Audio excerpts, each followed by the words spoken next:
Alhamdulillah. Nahmaduhu ta'ala wa nasta'inuhu wa nastaghfiruh. Wa na'udzu billahi min shururi anfusina wa min sayyiati a'malina. May yahdihillahu fala mudilla lahu wa may yudlilhu fala hadiya lahu.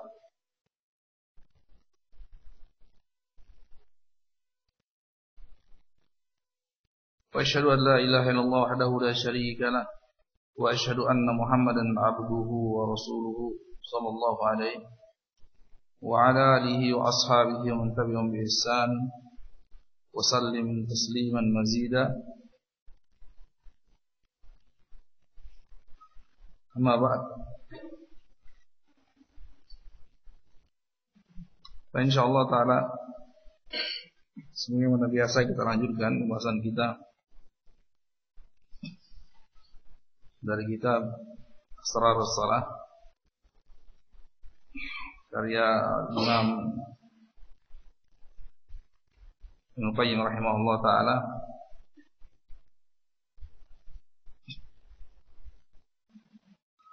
Faqala rahimahullah wa yurwa anna jami'al khalaiq yahmadunahu yawma idzin ahlul jannah wa ahlun nar.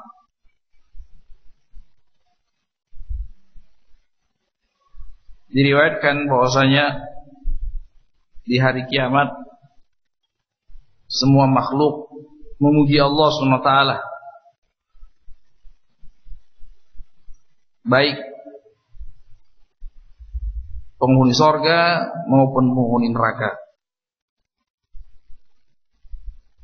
sesuai dengan keadilan dan rahmat Allah SWT.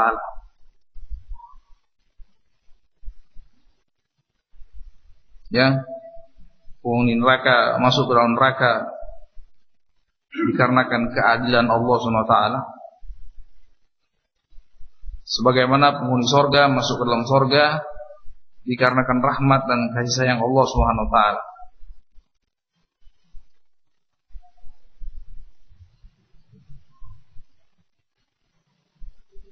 Walamma kana qawluhu alhamdulillahirabbil alamin ikhbaran an hamdi abdihi lahu qala hamadani abdi. Walamma kana qawlu ar-rahmanir rahim i'adatan wa takriran li awsafi kamalihi qala athna alayya abdi.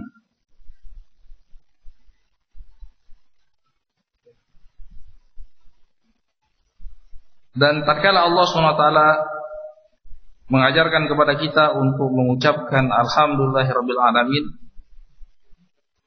dan itu merupakan pujian seorang hamba kepada Tuhannya, maka Allah SWT membalas ucapan kita dengan firman-Nya hamadani abdi. Dan tatkala, artinya hambaku memujiku. Dan tatkala kita mengucapkan Ar-Rahmanir Rahim, yang Maha Pengasih lagi Maha Penyayang,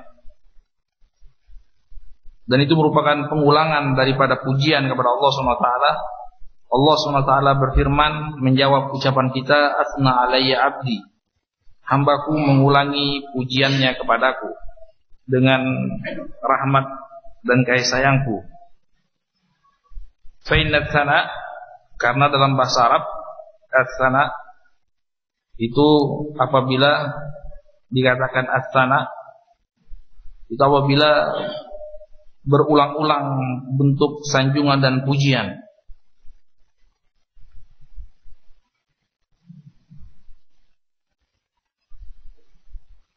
Walamma wasafa al-abdu rabbahu bitafarrudihi bimilki yaumiddin, dan tatkala kita diajarkan oleh Allah SWT untuk mengikrarkan firman-Nya Maliki Yaumiddin, yang menguasai atau yang merajai hari pembalasan, karena ada qiraah yang tidak dengan panjang Maliki Yaumiddin, tidak Maliki Yaumiddin. Maliki Yaumiddin artinya yang merajai, dari al-mulk, raja, hari pembalasan. Tapi dengan qiraah yang kita baca, yang umum masyarakat kita baca, Itu Maliki Yaumiddin, artinya dari al-milk, yang memiliki hari pembalasan. Dua-duanya qiraah yang masyhur, qiraah yang mutawatir. Walamma wasafa al-'abdu rabbahu bi tafarrudihi bi milki yaumiddin atau bi mulki yaumiddin, dan tatkala kita dibimbing oleh Allah SWT untuk mengikrarkan tentang keesaan Allah SWT di hari kiamat dalam hal penguasaan, dalam hal kepemilikan, dalam hal pengaturan, wa huwal malikul haq, Malikud dunia wal akhirah, dan dialah Allah SWT raja yang hak, yang memiliki dunia dan akhirat,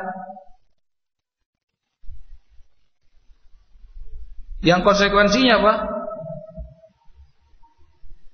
Wadzalika mutadamminun li dhuhuri adlihi. Jadi tatkala kita sifati Allah SWT, bahwasanya Allah SWT yang memiliki, yang menguasai, yang mengatur, yang merajai hari pembalasan, maka tersirat pengakuan dari kita bahwasanya Allah SWT Maha Adil, bahwasanya Allah SWT Maha Agung dan Maha Besar, bahwasanya Allah Subhanahu wa taala Maha Tunggal dalam hal yang kita sebutkan tadi. Ini konsekuensinya seperti itu, isyarat seperti itu. Ini juga mengandung sidq rusulihi, benarnya para rasul yang diutus oleh Allah SWT, jujurnya para rasul yang diutus oleh Allah SWT.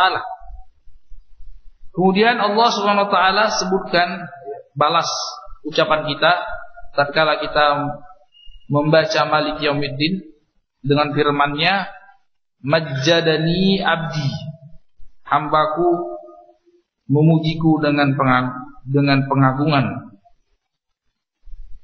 Karena at-tamjid, tamjid itu pujian juga. Pujian juga. Majjadani abdi, Allah sebutkan Majjadani abdi. Karena al-majid, at-tamjid itu as-sana bi sifatil 'azama wal jalal wal 'adl wal ihsan. Dia adalah bentuk pujian yang spesifik. Bentuk pujian yang spesifik yaitu sisi bentuk pujian dengan sisi keagungan, keperkasaan, kebesaran, keadilan dan kebaikan Allah Subhanahu wa taala. Tapi kalau alhamdu, tahmid itu bentuk pujian yang lebih menyeluruh, yang secara global. Dari semua sisi Allah SWT Maha terpuji. Tapi kalau tamjid itu lebih spesifik ke arah pujian yang bersifat kekuasaan, kebesaran, keagungan dan keadilan Allah Subhanahu wa taala. Makanya Allah sebutkan tatkala kita membaca Maliki Yaumiddin itu pujian juga, tapi pujian yang spesifik. Sisi keagungan dan kebesaran Allah Subhanahu wa taala. Maka Allah pun membalas dengan firman-Nya, Majjadani abdi. Fa idza qala iyyaka na'budu wa iyyaka nasta'in intadhir jawab rabbih lahu. Dan tatkala intadhara jawab rabbih lahu, dan tatkala kita membaca, tatkala Allah perintahkan kita dan tatkala Allah bimbing kita untuk membaca iyyaka na'budu wa iyyaka nasta'in, hanya kepada Engkau lah ya Allah kami beribadah, kami menyembah, dan hanya kepada Engkau lah ya Allah kami meminta pertolongan.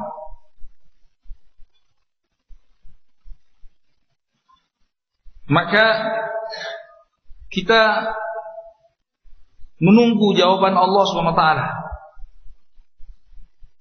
yaitu firman-Nya, hadza baini wa baina abdi wa li abdi ma sal. Ayat ini adalah ayat antara aku dan antara hambaku.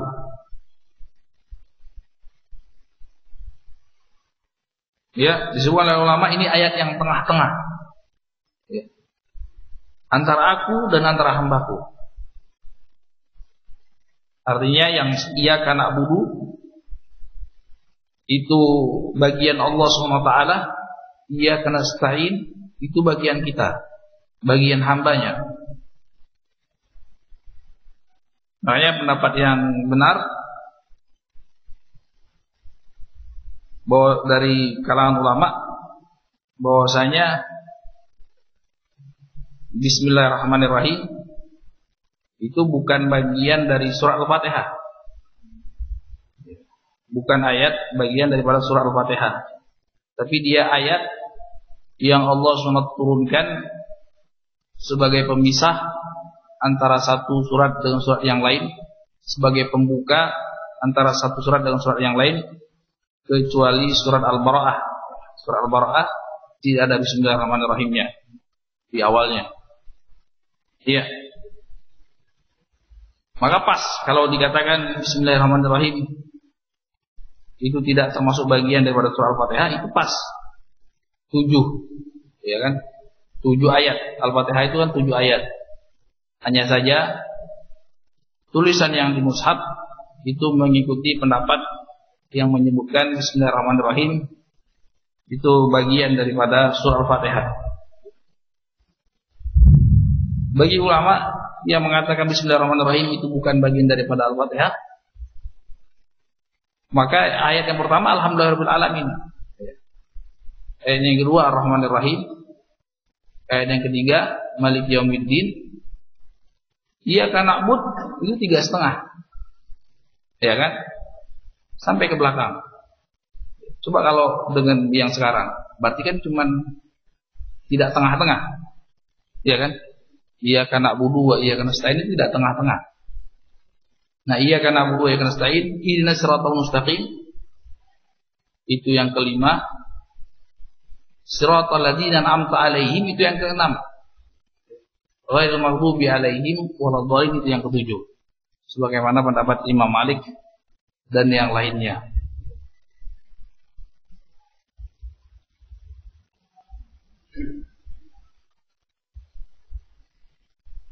Wa ta'ammal 'ubudiyata hatainil kalimatain wa huquqahuma.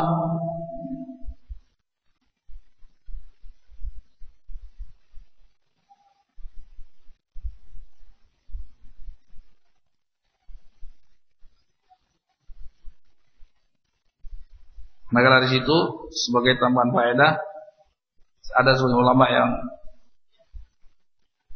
yang berpendapat Bismillahirrahmanirrahim itu tidak dibaca sama sekali, tidak ketika jahriyah, tidak ketika sirriyah.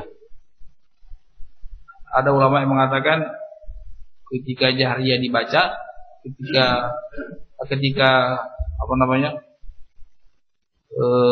sholat jahriyah dia dibaca, ketika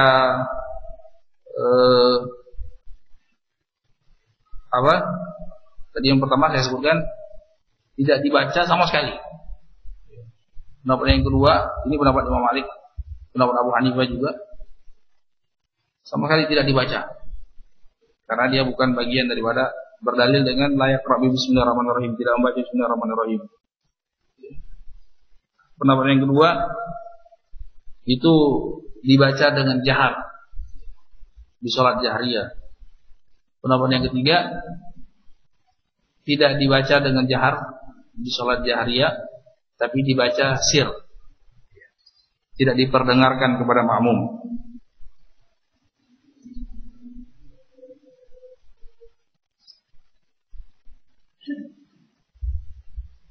Yang tepat yaitu pendapat yang mengatakan dibaca tapi sir saja, dibaca dengan sir, tidak diperdengarkan kepada makmum, tidak dijaharkan.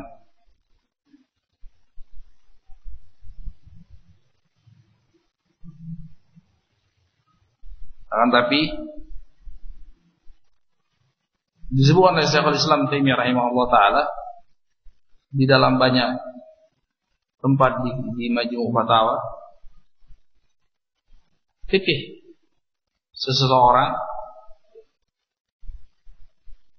itu ketika dia bersama orang-orang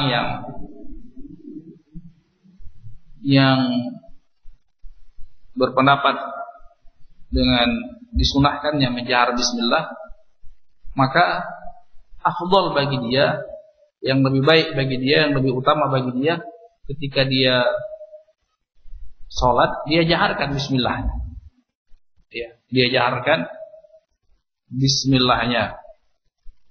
Ini dalam banyak tempat disebutkan oleh Syekhul Islam di Majmu' Fatawa. Itu yang afdal. Itu yang afdal.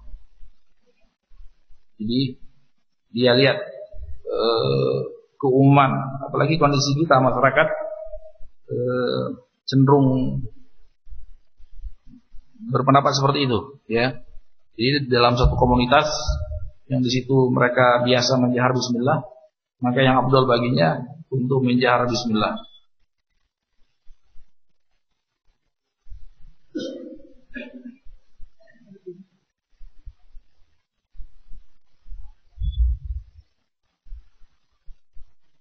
Kemudian wa yu'ta qawluhu maliki yaumiddin ubudiyatahu min adh-dhulli wal inqiyad wa qasd al-'adl wal qiyam bil qist wa kaf fil 'abdi nafsahu 'an adh-dhulm wal ma'asi.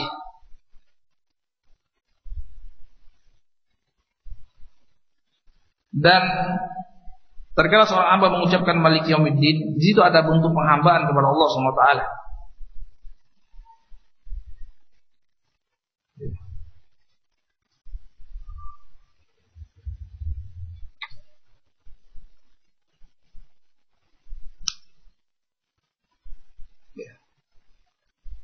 Wa idza qala iyyaka na'budu wa iyyaka nasta'in,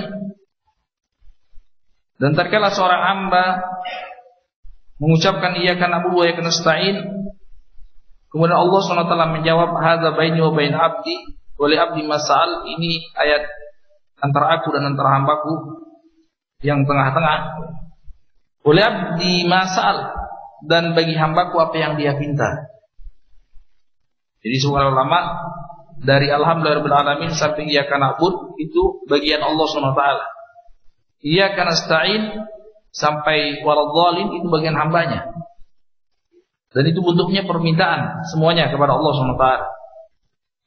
Wa ta'ammal ubudiyata hatain kalimatain. Perhatikan bentuk penghambaan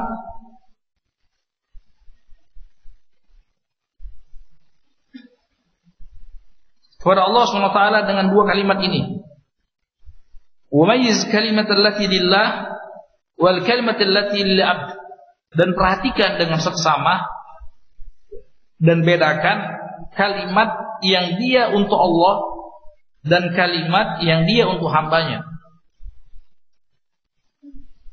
Dan pahami apa rahasianya, sebagian untuk Allah dan sebagian untuk hambanya.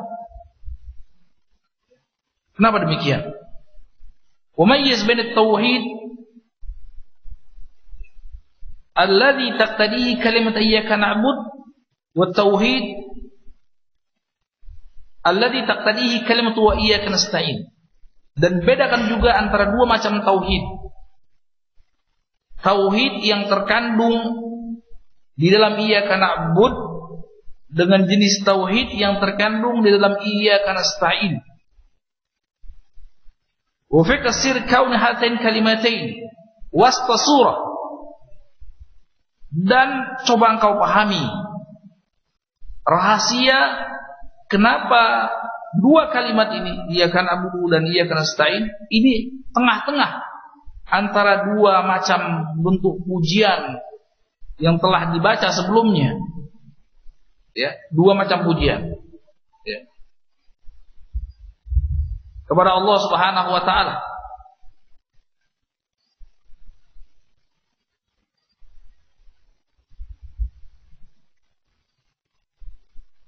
Wa du'a ba'dahuma, dan dua doa setelahnya. Dan perhatikan juga, pahami, cermati, kenapa Allah dahulukan iyyaka na'bud sebelum iyyaka nasta'in.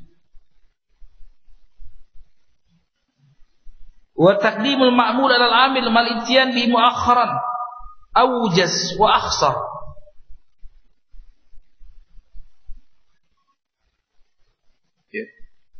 Kenapa objeknya didahulukan sebelum subjeknya? Ya, iyyaka na'bud, kepada Engkau ya Allah kami menyembah. Ya kan? Itu kan kurang umum. Yang umum subjek itu di depan sebelum objeknya. Kami menyembah kepada Engkau. Tapi di sini kenapa didahulukan sebelumnya? Ya. Lumrahnya kan dalam bahasa Indonesia pun lumrahnya saya makan ikan. Itu lumrahnya kan. Tapi bisa aja orang mengatakan ikan saya makan. Tapi itu kurang lumrah. Iya. Dan ketika demikian juga di sini iyyaka na'bud. Bahasa Arab juga seperti itu. Bahasa Arab juga seperti itu. Objek lumrahnya itu di belakang, tapi ketika dia terletak di depan, itu ada rahasia yang tersembunyi di balik itu. Iyyaka na'bud wa iyyaka nasta'in. Mestinya dalam bahasa Arab kalau mau didepankan, mau yang biasanya bukan iyyaka na'bud, itu na'buduka wa nasta'inu bika, seperti itu. Kata yang keseharian, yang umum, yang biasa, semestinya na'buduka, ya kan? Bukan ketika dibuat iyyaka na'bud berarti harus ditambah iya, harus ditambah kaf. Semestinya yang tadi na'buduka itu lebih ringkas kan? Lebih ringkas. Dan terkadang didahulukan, itu ada rahasia di balik itu. Wasir i'adatud damir marratan ba'da marrah. Dan kenapa diulangi kata gantinya sampai 2 kali? Semestinya umumnya kepada Engkau misalnya taruhlah di depan, kepada Engkau ya Allah kami menyembah dan minta pertolongan. Tapi diulangi lagi, kepada Engkau ya Allah kami menyembah, dan kepada Engkau ya Allah kami meminta pertolongan. Tidak lumrah kan? Tidak umum, tidak biasa. Dikarenakan tidak biasa, maka di situ ada rahasia yang tersembunyi di balik itu. Tapi Allah ulangi kata gantinya, kepada Engkau ya Allah kami menyembah, kepada Engkau ya Allah kami minta pertolongan. Hanya kepada Engkau. Qultu arada taqdim al-ibadah wa yal amal al-isti'an.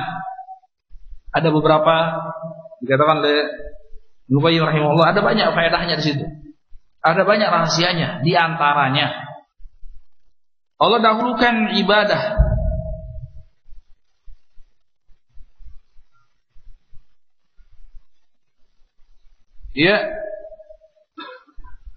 dibanding meminta pertolongan.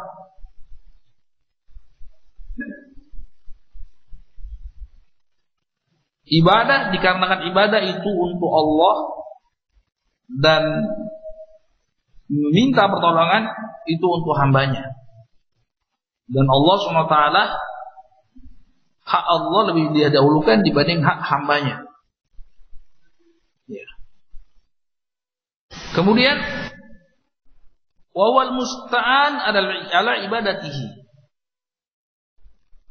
Kemudian selain daripada itu, Allah juga yang diminta pertolongan untuk mewujudkan peribadahan tersebut. Artinya apa? Artinya ibadah tidak akan terwujud tanpa pertolongan Allah SWT. Tanpa pertolongan Allah SWT.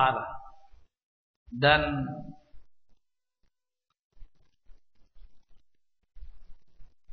tujuan hidup kita adalah ibadah. Dan ibadah tidak akan terwujud kecuali dengan ma'unatullah, kecuali dengan pertolongan Allah SWT. Ini diistilahkan oleh ulama taqdimul ghayah al-wasilah, dan itu semestinya seperti itu. Al-ghayah, tujuan hidup didahulukan, kemudian wasilah, perantara yang bisa mengantarkan kepada tujuan hidup, diakhirkan. Kemudian fa iyyaka na'budu ay iyyaka uridu bi ibadati.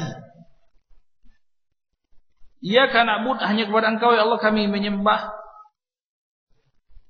Artinya hanya kepada Engkau aku inginkan dengan segenap peribadahanku. Wa yatadamman amal salih al-khalis wal ilm an-nafi' ad-dal 'ala Allah. Ibadah di sini mengandung dua permasalahan, yaitu mengandung amalan yang saleh, yang ikhlas karena Allah, berikut ilmu yang bermanfaat, karena amal tidak akan dikatakan saleh. Amal tidak akan dikatakan saleh kalau tidak dilandasi dengan ilmu yang saleh. Ilmu yang bermanfaat, yang menunjukkan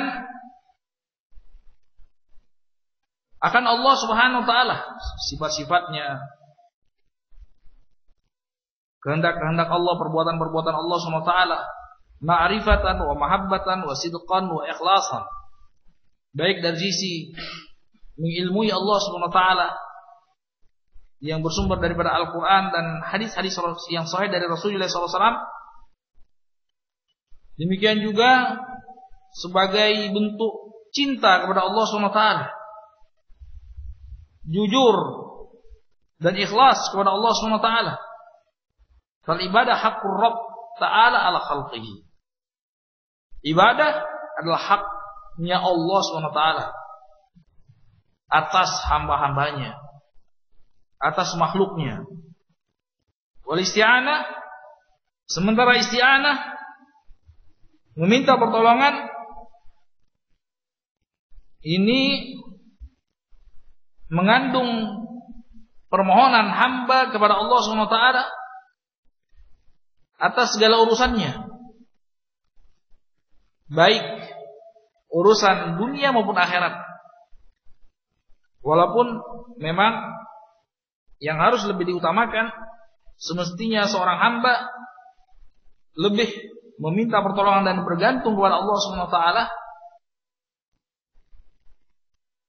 atas urusan akhiratnya.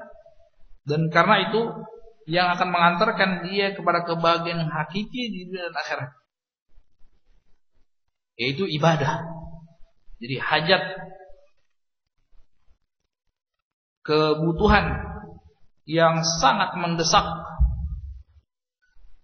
yang lebih prinsip daripada makan dan minum atau sandang dan papan, adalah kebutuhan beribadah kepada Allah Subhanahu wa taala.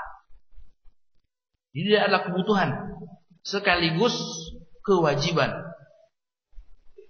seorang hamba kepada Allah Subhanahu wa taala. Ya, kebutuhan seorang hamba atas ibadah kepada Allah Subhanahu wa taala ini lebih urgen sifatnya dibandingkan kebutuhan atas makan dan minum atau sandang dan papan. Karena tanpa ibadah maka penyesalan, penderitaan di dunia dan akhirat akan menanti. Ya, penderitaan sementara di dunia dan penderitaan yang kekal di akhirat. tanpa makan dan minum, orang masih bisa berbahagia di dunia ataupun di akhirat. Disebutkan dalam hadis yang sahih yang dikeluarkan oleh Imam Muslim rahimahullah taala dari Anas bin Malik radhiyallahu taala anhu, yu'ta bi rajulin min ab'as ahli dunya wa huwa min ahli jannah fa yughmas khamsatan wahida fil jannah wa yuqalu lah ya ibn adam hal sya'arta bu'san qat wa hal sya'arta shiddatan qat qala ya rab. Ya, nanti kata Rasulullah SAW, di hari kiamat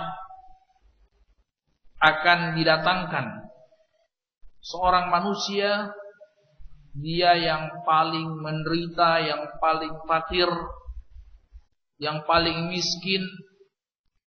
Kemudian setelah itu fisiknya juga paling menderita, sakit-sakitan, sudah paling miskin, paling sakit-sakitan pula.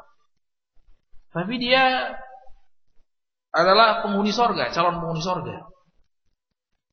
Kemudian Allah SWT dengan izinnya dia direndam satu kali rendaman, direndam, dicelupkan dia ke dalam salah satu sungai sorga. Kemudian dikatakan kepadanya, apakah wahai anak Adam, apakah engkau ingat pernah merasakan kesengsaraan atau kepedihan hidup di dunia ini? Maka dia mengatakan tidak, ya Allah.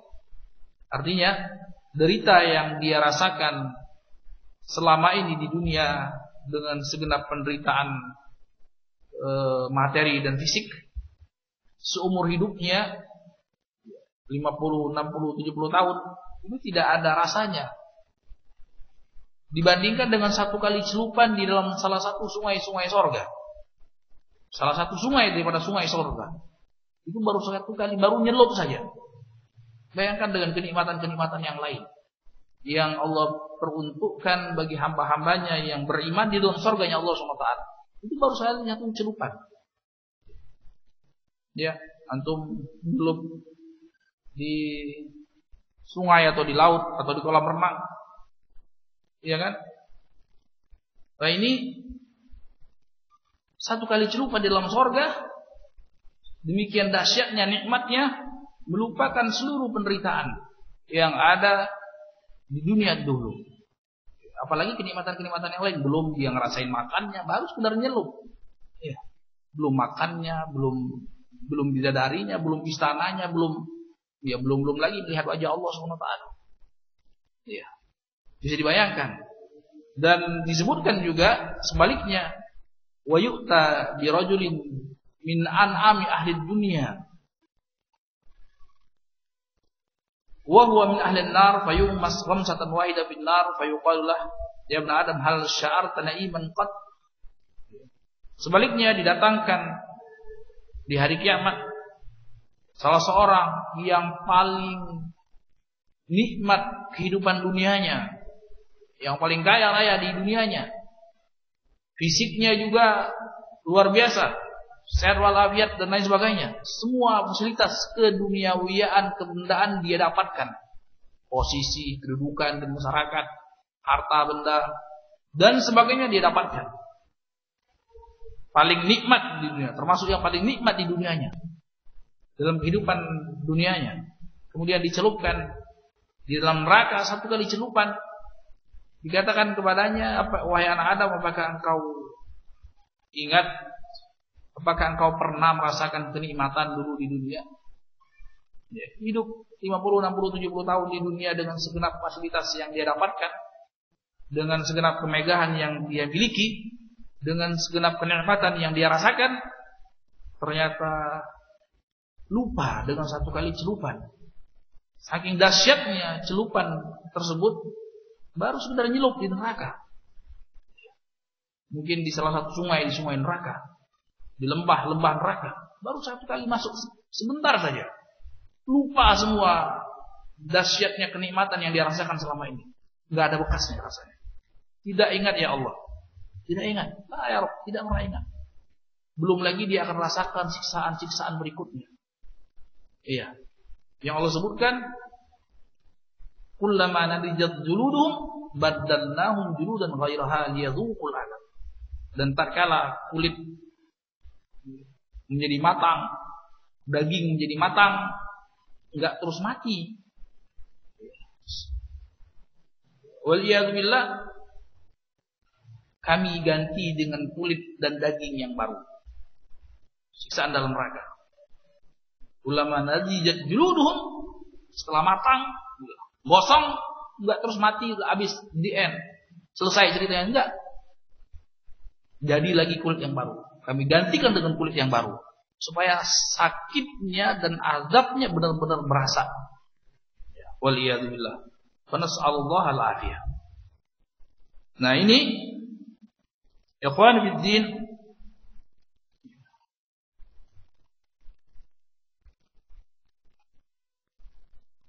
wa akhwati billah rahimanallah iyyakum.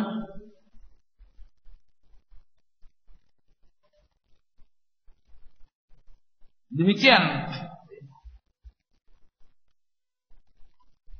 tatkala seorang hamba merasakan kebahagiaan yang seutuhnya di kehidupan dunia ini.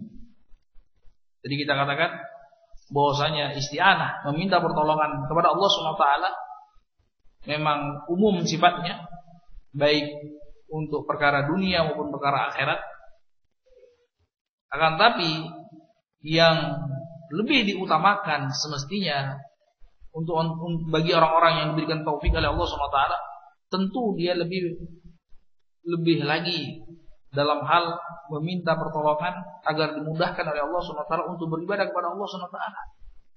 Sebagaimana pesan Rasulullah SAW kepada salah seorang sahabatnya yang tercinta, Mu'ad bin Jabal, ya Mu'ad, wallahi inni luhibbuk ya Mu'ad, demi Allah sesungguhnya aku sangat mencintai engkau. Wala tadak dubura kulli salat taqul, jangan sampai engkau lupa setiap di akhir salat untuk mengucapkan Allahumma inni ala dzikrika wa syukrika wa husni ibadatik. Ya Allah, tolong aku agar senantiasa bisa mengingatmu, berzikir kepadamu, dan bisa mensyukuri nikmatmu, dan memperbaiki peribadahanku kepadamu. Sebagaimana di sini, iyyaka na'budu wa iyyaka nasta'in, hanya kepada engkau ya Allah kami beribadah, dan hanya kepada engkau ya Allah kami minta pertolongan. Yang pertolongan sifatnya menyeluruh, tapi yang dibahas oleh ulama yang lebih spesifik di sini, meminta pertolongan agar tujuan kita yaitu ibadah, tujuan kita kepada Allah SWT yaitu ibadah, itu dimudahkan oleh Allah SWT, diberkahi oleh Allah SWT. Ya, ibadah, baik ibadah yang sifatnya melaksanakan perintah Allah, ataukah ibadah yang sifatnya menjauhi segenap larangan Allah SWT.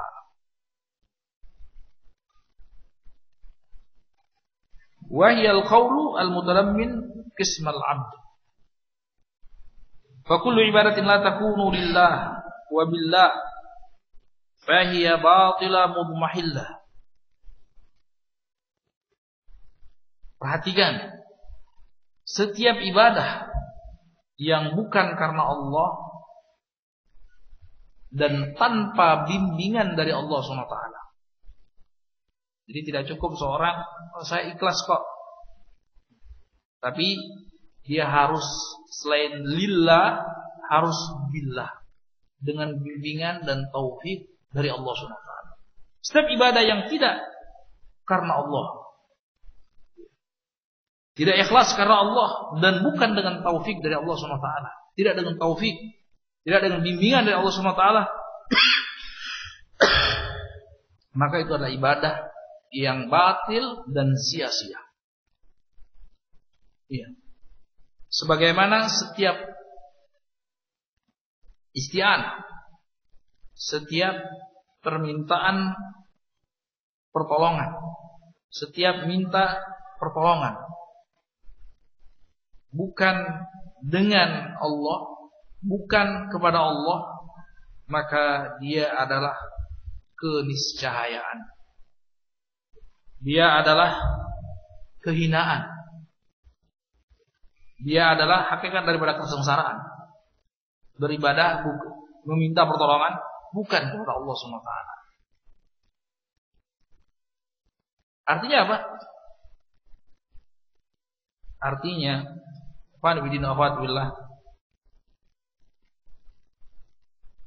setiap gerak-gerik yang kita lakukan, khususnya ibadah, itu seseorang tidak bisa mengandalkan iradahnya, tidak bisa mengandalkan apa yang ada pada dirinya daripada ilmu, daripada segenap usahanya.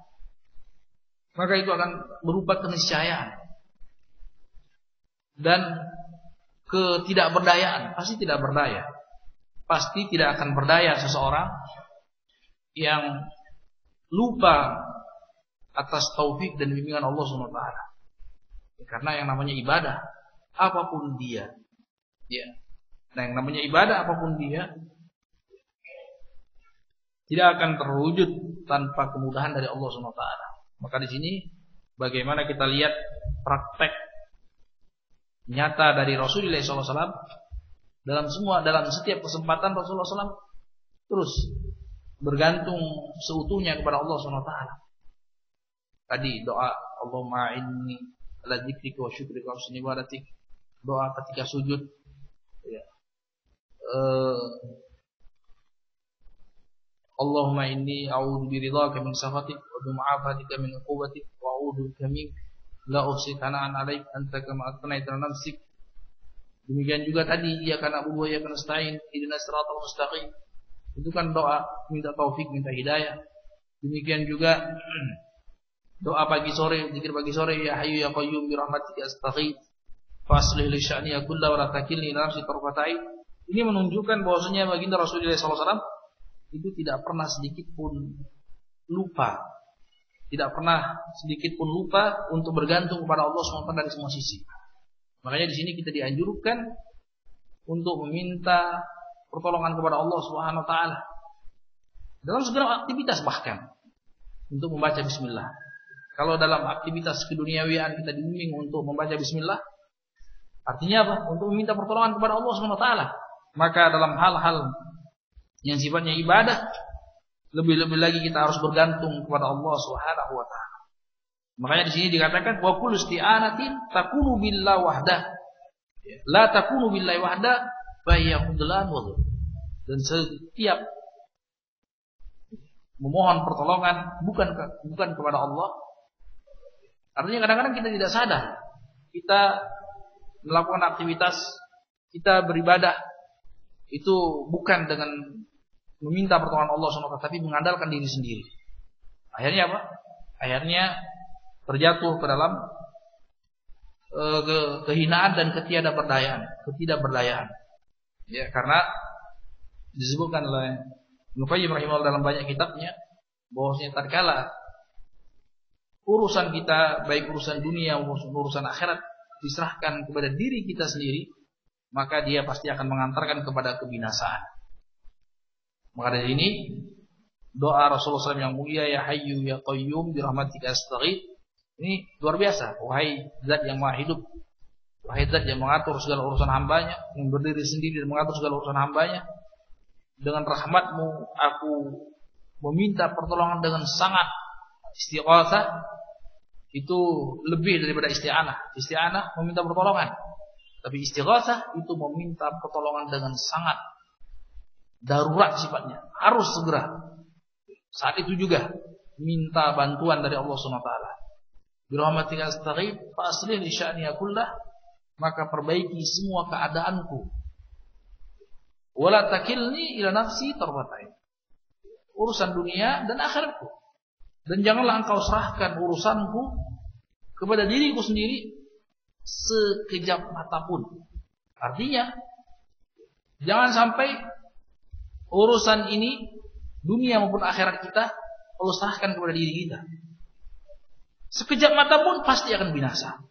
Rasulullah SAW minta untuk tidak sekejap mata pun urusannya ditolong dan dimudahkan oleh Allah Subhanahu wa taala. Dan ini seringkali kita lalai. Sehingga apa? Sehingga kita seringkali pula terjatuh ke dalam kesalahan dan kealfaan serta kekhilafan. Karena merasa gerak-gerik kita seolah-olah tidak dengan pertolongan dan kemudahan dari Allah Subhanahu wa taala.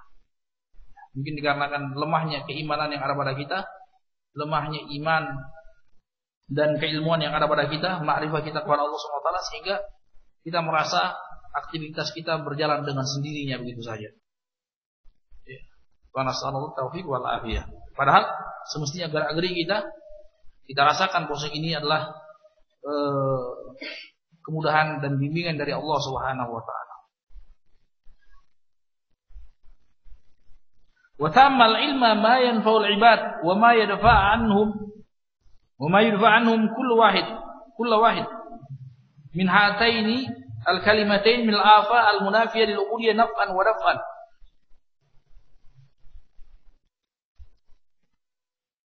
Dan perhatikan hal-hal yang bisa mendatangkan kemanfaatan kepada seorang hamba dan hal-hal yang bisa menolak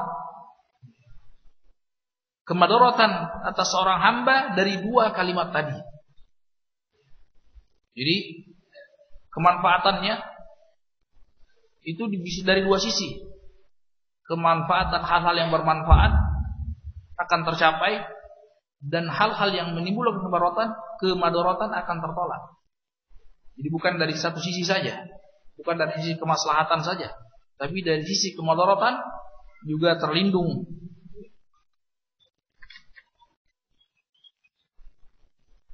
Wa ta'ammal ilma kaifa yadurul Qur'an kulluhu min awwalihi ila akhirihi alaihima. Dan perhatikan dengan seksama.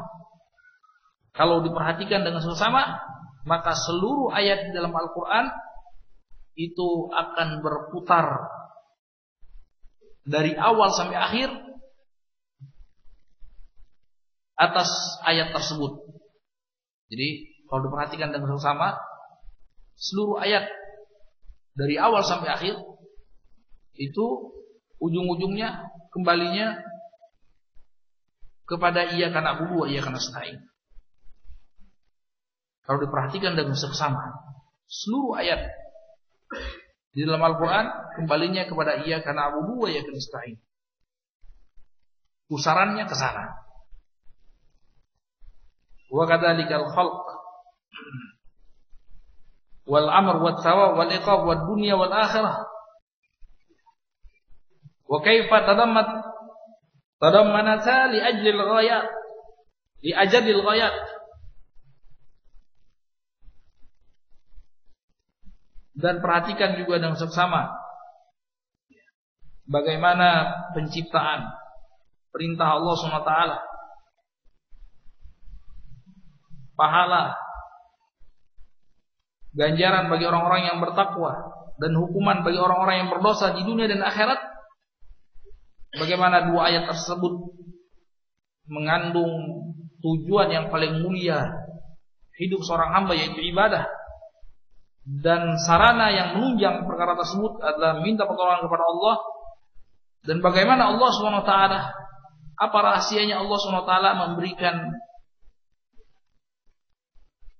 kata ganti orang kedua hadir, bukan orang ketiga. Kalau dari awal orang ketiga, alhamdulillahirobbilalamin arrahmanirrahim, segala puji bagi Allah SWT, Tuhan semesta alam. Dia, ya kan, Ar-Rahmanir-Rahim, yang dia Allah SWT yang Maha Pengasih lagi Maha Penyayang, Malik Yaumiddin, yang dia Allah Subhanahu wa taala yang menguasai dan merajai hari pembalasan. Tapi ketika iyyaka na'budu, berputar ya, berbalik arah. Dari orang ketiga semestinya dia dalam bahasa Arab hu, iyahu, tapi di sini iyyaka, kepada engkau ya Allah. Kepada engkau kan berarti kata ganti orang kedua. Itu ada rahasianya. Wa hadha mawdu' yastadi kitaban kabiran. Kata Ibnu Qayyim rahimahullah taala, ini kalau mau dipretelin satu persatu, dibahas satu persatu, maka ini tidak akan selesai dengan satu kitab yang kecil. akan jadinya berjilid-jilid membahas rahasia-rahasia yang tersembunyi di balik kata per kata, huruf per huruf daripada surat Al-Fatihah. Walau la khuruj amma nahnu bisalatihi la'awdahna wa basatna. Kalau bukan karena hajat kita yang di sini, maka kata Ibnu Qayyim akan kita jelaskan dengan sedetil-detilnya. Ya, barang siapa yang kepingin lihat, ingin mendalami dengan lebih detail, silakan dilihat di kitab kami, kata dia, Marahilus Sa'irin, Madarijus Salikin, dan kitab Risalah Al-Misriyah. Ada dua kitab tersebut beliau paparkan. Wallahu alam sudah ada terjemahannya atau belum? Ya, coba dilihat itu Madarijus Salikin. Kalau itu saya punya, tapi kalau Risalah Al-Misriyah saya belum punya. Kata ini muhakkik, saya belum dapati kitab Ibnu Qayyim namanya Risalah Al-Misriyah.